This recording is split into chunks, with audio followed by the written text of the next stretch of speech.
Today, we are going to talk about Advanced Guide to Build a Private Blog Network. This is a 5-part series. This is the part 5 of this video series. Hi, my name is Raj Pavi and I am the creator of AI Insider, an artificial intelligence powered SEO tool which we use in-house for our digital marketing agency dcdigitals.com. So check us out and see the explainer video below to learn a little bit more about our tool. Guidelines recap. Create one new blog post to link to each money site. No more than one link per money site. Keep all links permanently on the home page. Usually restrict it to be about 8 links if every post on your site doesn't include a link. Try to include around 4 links in total to authority sites. Advanced strategies. Network clustering.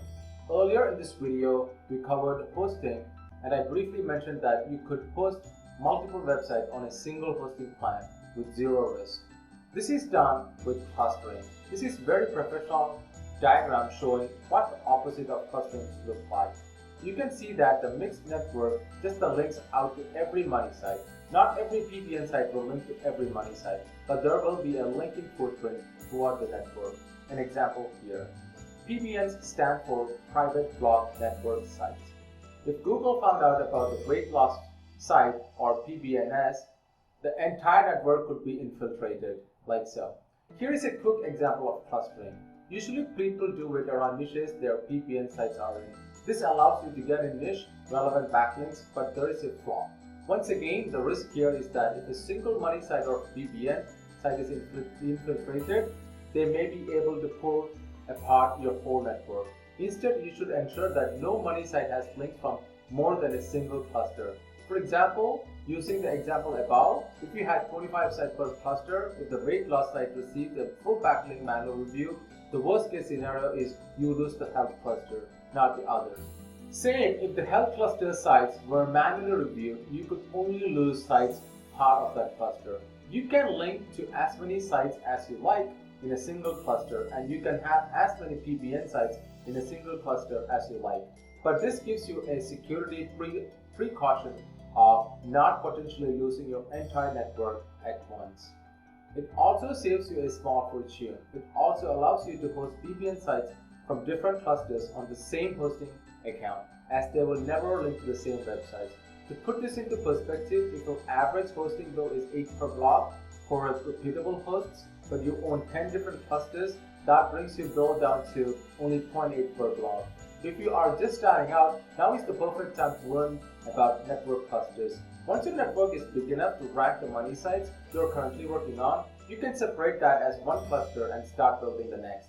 Remember, you can rank up to 8 money sites off of a single PBN site. Therefore, off of a single cluster, it's just about eliminating the risk as much as possible. If you work with high-end clients, you can even go as far as creating separate clusters for each individual client.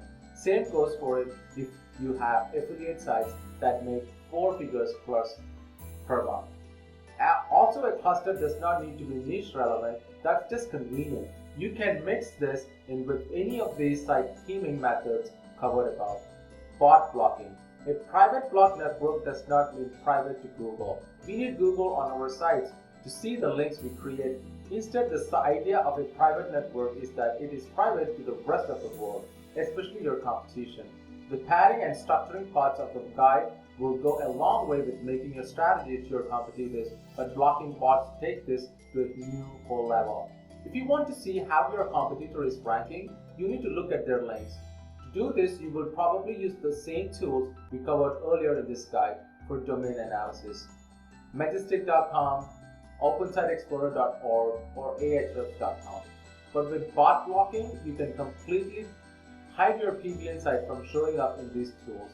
That means your competitors have no idea you're ranking and never see your PBN sites. This can be achieved by adding the following code to your htaccess files. The code below. Here is how you do that. Log into cPanel and click to open the file manager. If there is more than one domain on the cPanel account, make sure the correct domain is shown in the drop-down box.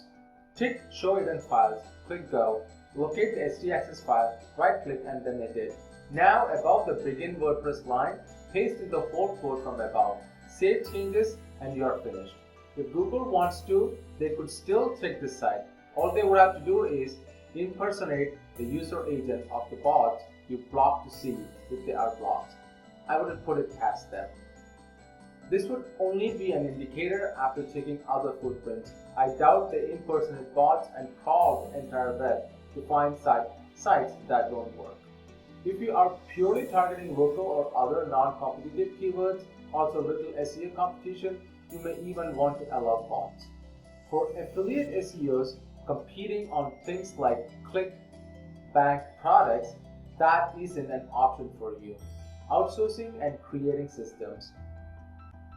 If you have not realized already, there is a heck of a lot of work involved with building a private blog network. It is, however, a long-term investment in your business. One of the big differences from the newbies with less than 50 sites and the experts with hundreds or even thousands is the use of tools and systems to leverage their time better. Alternative solutions. To wrap up this video, I would like to give you two separate viewpoints worth considering. Should you be using PBNS altogether, and if so, is it viable to build and manage your own private blog networks in 2020, yes or no? There is zero dispute from anyone testing it themselves that PBNs are still effective. I would even go as far as saying that they are still the most effective types of backlinks with the level of power and control they provide. However, is it worth building and maintaining one today? For most people, I would say no. Here is why. Building and managing network is a lot of work. Websites without PBN links are more valuable. That is, if you flip the site, it will be valued at a longer multiple. It's quite expensive to set up one today with auction domains, shared hosting accounts, rankable content, etc.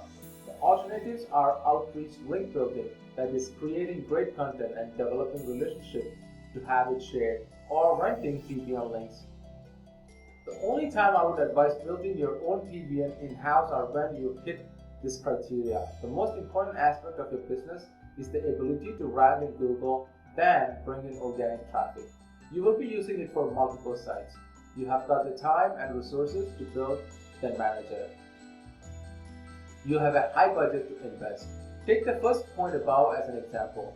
A student of mine operated a 200K per year SEO agency, yet spent a quarter of his work hours dealing with the hassles of his PBN. By eliminating it, he freed up the time, which has resulted in over doubling his revenue. The downside of not building your own is the lack of control and therefore risk, which can be high when purchasing links on other people's networks. Also, guest posts and other outreach links are rarely as strong nor offer the same level of control. So you will need to build more, but they're cheaper, easier, and quicker to build. However, from a link building perspective, for most people, I would still say no. The time and financial cost of finding domains, setting up sites, testing domains, and maintaining everything is too high. But what if you're buying or renting links from small private vendors? You still get all the power and control without the cost and time. However, there is an added risk, especially if the vendor doesn't know what they're doing or attracts the attention of Google.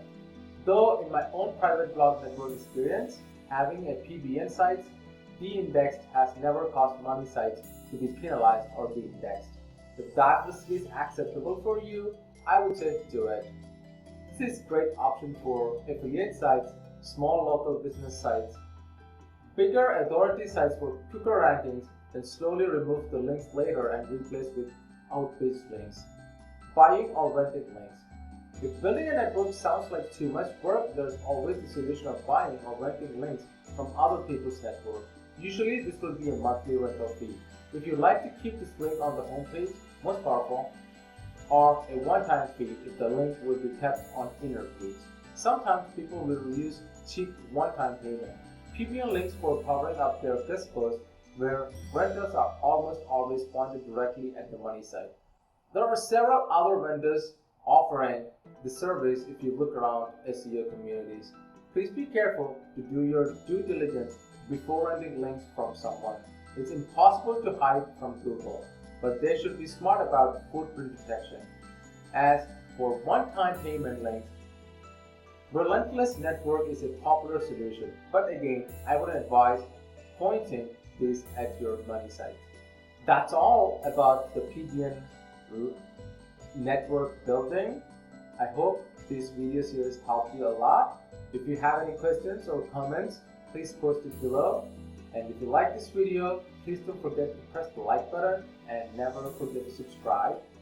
If you have any SEO or digital marketing assistance, if you need any SEO or digital marketing assistance, please contact us at www.dcdigitals.com. Thank you so much for watching.